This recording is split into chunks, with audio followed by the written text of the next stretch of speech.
Welcome back to the Seaboard Central, everyone, and an episode on how I ballast my yard tracks to get super realistic results.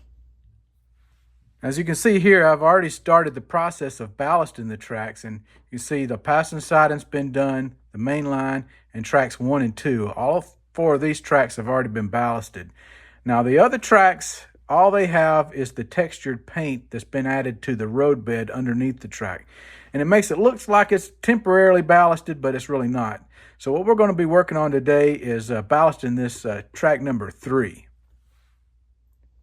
So I've zoomed in here and I wanted to show the difference in the passing side in the main line versus these 2 yard tracks. And you can see I've used a larger size rock over here, and that's what tends to happen.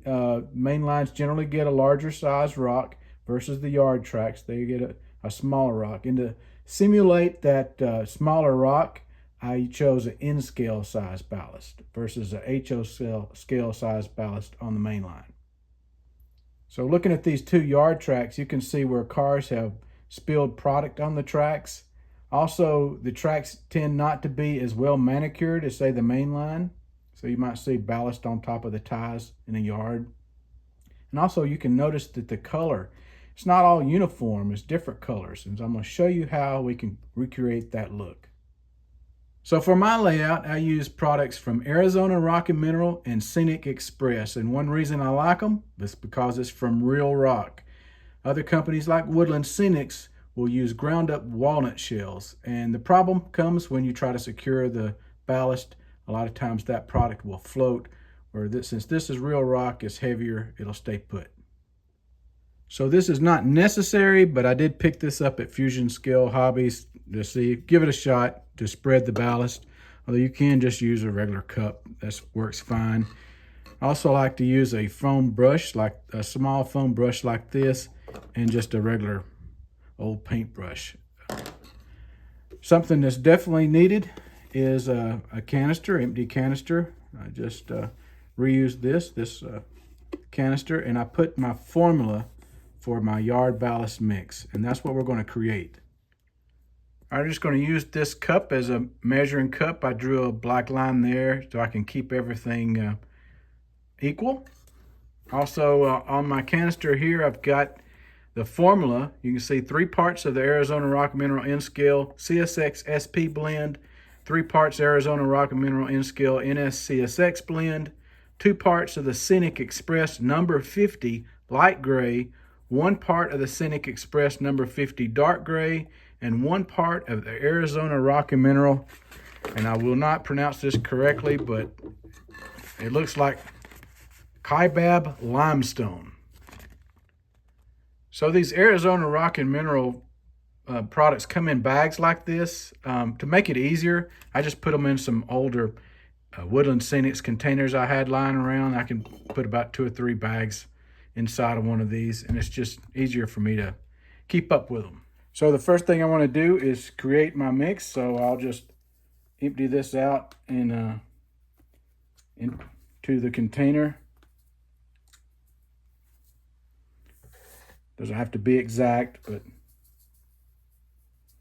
I'll get 3 parts of this one. This is that CSX SP blend. And this is the CSX NS blend.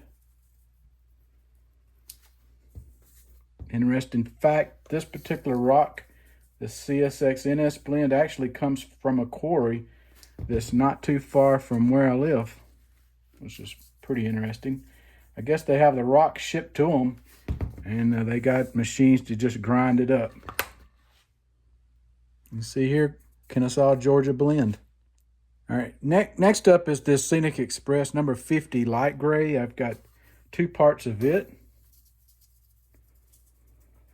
And with yard ballast, I'm just creating that dirtier look than mainline, because yard ballast, it just doesn't get cleaned or changed out as often as mainline. We got 1 part of the dark gray blend.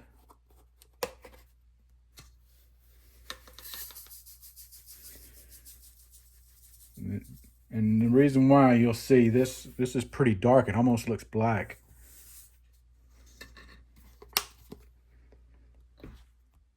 One part of this N-scale Kaibab limestone. This is the one that's really going to make it dirty. This is almost a really good dirt, texture. And it's like almost like powder. It's like a pigment. All right, now that I've got everything in, we just put the cap back on and just shake it all up as best you can.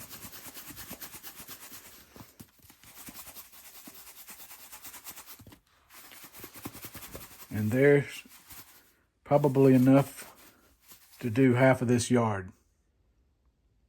All right, you can see what it looks like. You can shake it up some more just before we do this.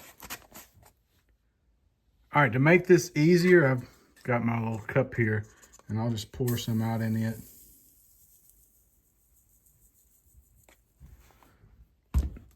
And then we can fill a little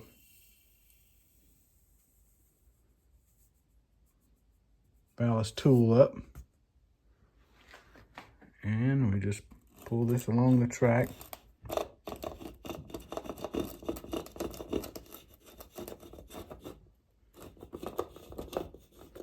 Just like this. All right, now that we've got the ballast down, I'm going to take the foam brush and I'm turning it on the side like this, and I'm just going to kind of just help push that rock away from the inside of those rails.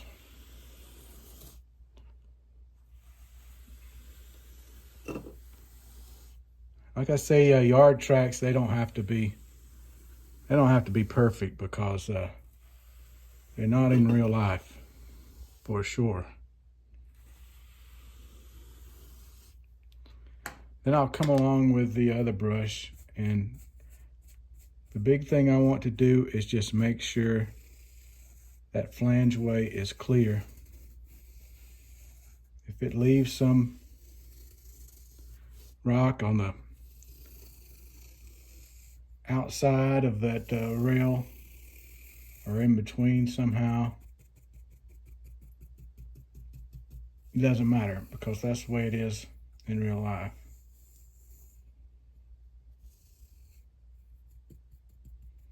And I want to recreate that look.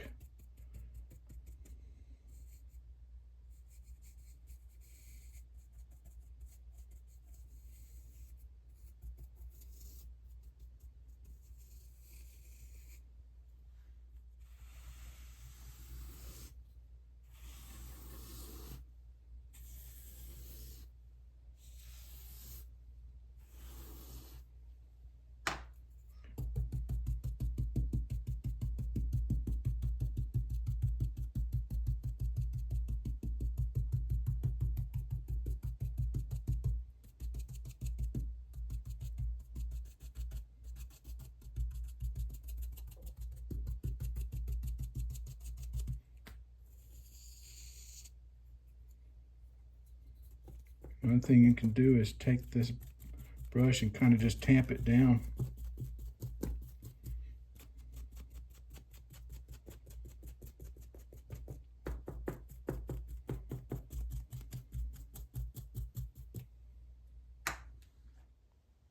All right, now that we've got our ballast down, I want to dirty it up by putting some spillage down. One of the things that happens is oil that drips down off the locomotives where they switch back and forth. And I'm going to simulate that with this Arizona Rock and Mineral asphalt material.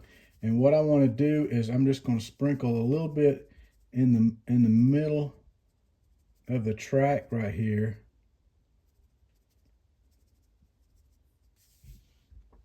Just to simulate that look.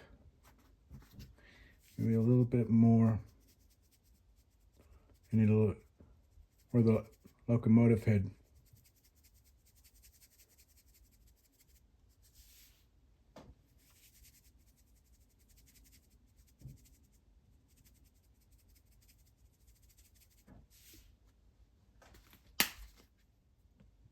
Now let's say something else has spilled out of one of the cars. Here's some concrete material from Arizona Rocky Mineral. We'll just put some of that in the track somewhere where it's spilled out.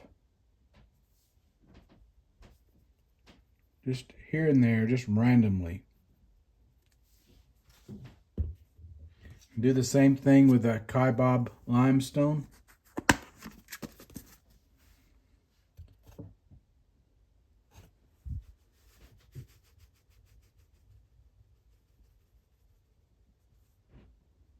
Looks like maybe some sand has fell out of one of the hoppers.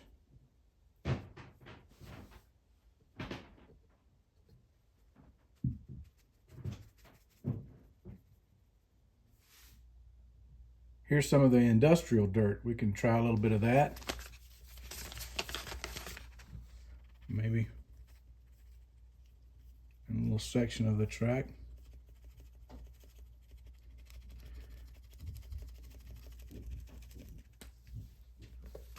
I want to touch up the end over here with this dark gray ballast. Make it a little bit darker than that asphalt.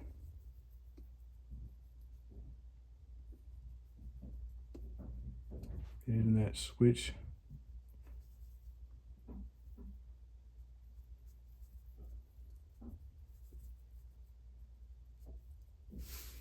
This will also do a good job of representing spilled where the grain has rotted and spilled out of the car.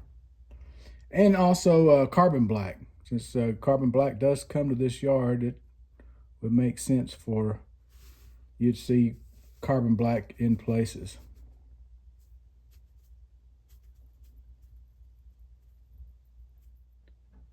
All right, to secure the ballast, I use 70% isopropyl alcohol and that Woodland Scenic cement. So I've got the alcohol in this little small spray bottle, and I'm gonna be careful around this switch. I made sure I did not put any ballast around those points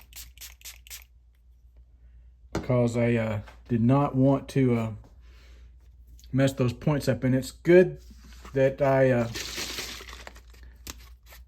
painted the roadbed underneath with the textured paint, because that really went a long way. So now I'm just going to add the ballast, the scenic cement, with this eyedropper.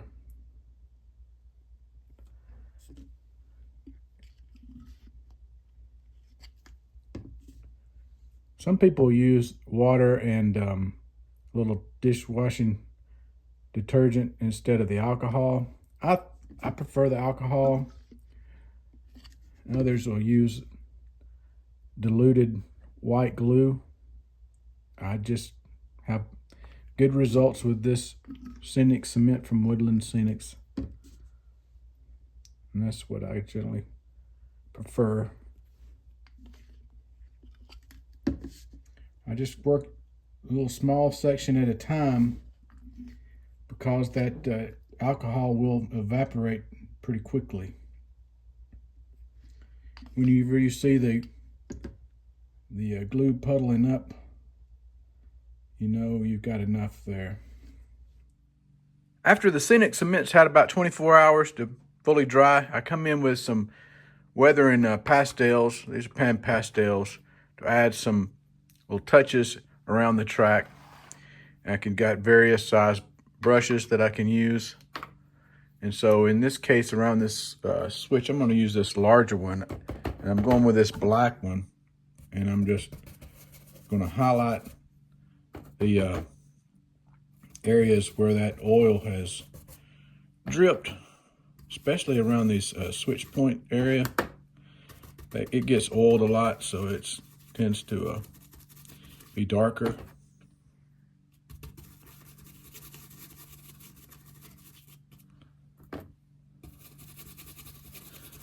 We'll take care of that. And we can just show down the middle of the track a lot of times where that oil from the engine going back and forth.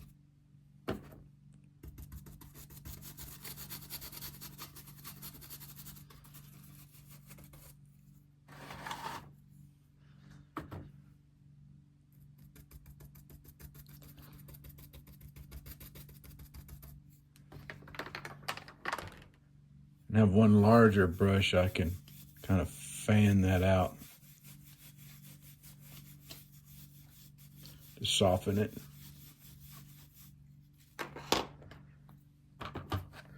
Do the same thing over here.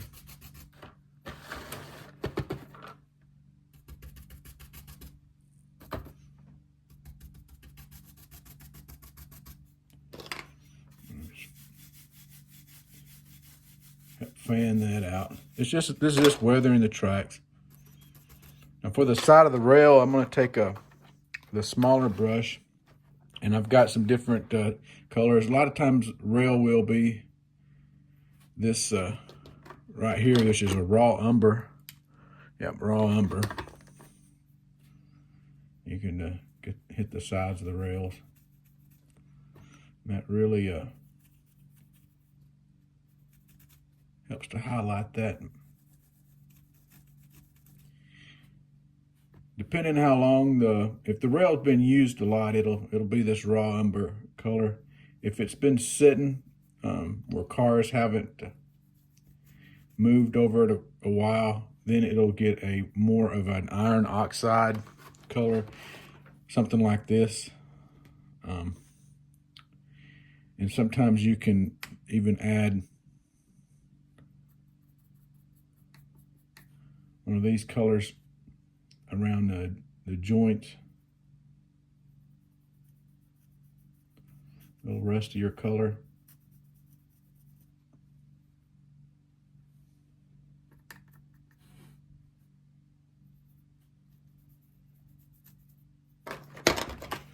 Just help blend that in. And to represent places where loads have dropped down, I'm using these other colors.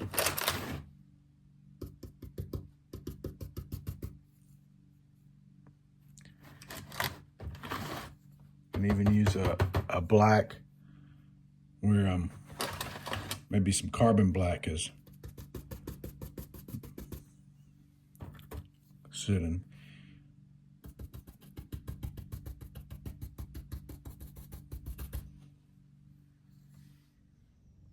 And you can see down here at the end of the track, I'm going to use a darker color.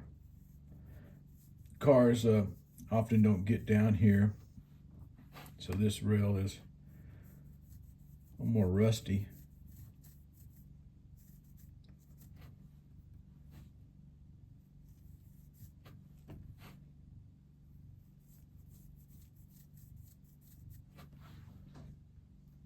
I'll just take my large brush and feather that out. And finally, the last thing I do is I just take this is a Woodland Scenics track cleaner eraser, and I just clean the track where I've sprayed it with that alcohol. And this will remove any of the glue that's from the scenic cement that's on the tops of the rails. I'll just go over it real good with this, and then I can run trains again. So I hope you've enjoyed this episode on how I weather my yard tracks to create that ultra realistic prototypical look. If you did, be sure to give it a like and leave a comment. So until next time, I'm Tim Garland. Thanks for watching the Seaboard Central, and happy model railroading, everyone.